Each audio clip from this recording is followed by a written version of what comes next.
நெல்லுங்கள் ஈன்றதை செய்வோம் இல்லாதவருக்கு விட்டாலும் தெய்வமாக எல்லார் மனதிலும் வாழ்ந்து கொண்டிருக்கிறார். அவருடைய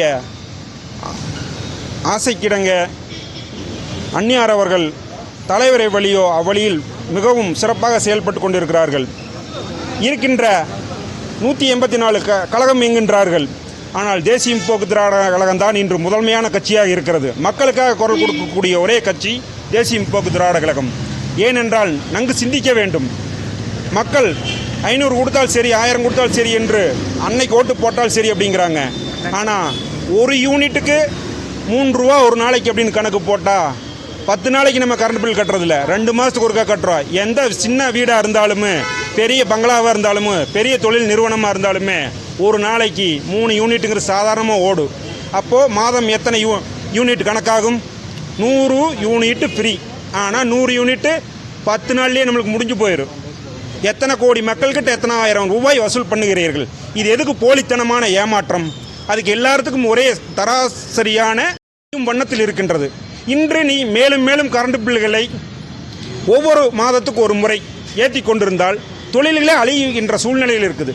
நாங்கள் பஞ்சு வாங்கினால் பஞ்சை அரைப்பதற்கு 15 ரூபா கரண்ட் பில் கட்ட வேண்டும். அந்த பஞ்சை நூலாக்குவதற்கு 15 ரூபா கரண்ட் பில் கட்ட வேண்டும். அந்த நூலை பின்னல் ஆடையாக உருவாக்குவதற்கு 15 ரூபா, கலர் போட்டு அந்த ஆடைகளை தயார் பண்ணுவதற்கு 15 ரூபாய். ஒரு ஆடைக்கு எத்தனை ரூபாய் உற்பத்தி செலவுகள் ஆகின்றது? ஆடைகள் தயார் பண்ணுபவர்கள்லாம் ஆடைகள் விற்க முடிகிறதா? திருப்பூர் வந்தால் திருப்பூரிலே பனியில் ஏற்றுமதி தமிழகத்தில் திரும்பி பார்க்கும் வண்ணம் எல்லா ஊர்லேருந்து மக்கள் வரலாம். திருப்பூர் போனால் வேலை வாய்ப்பு இருக்குது. திருப்பூர் வந்தவர்கள் இன்னைக்கு திரும்பி போகும் வண்ணமாக இருக்கிறது. நன்கு சிந்திக்க வேண்டும். எந்த சூழ்நிலையில் இயங்கிக் கொண்டிருக்கிறார்கள்?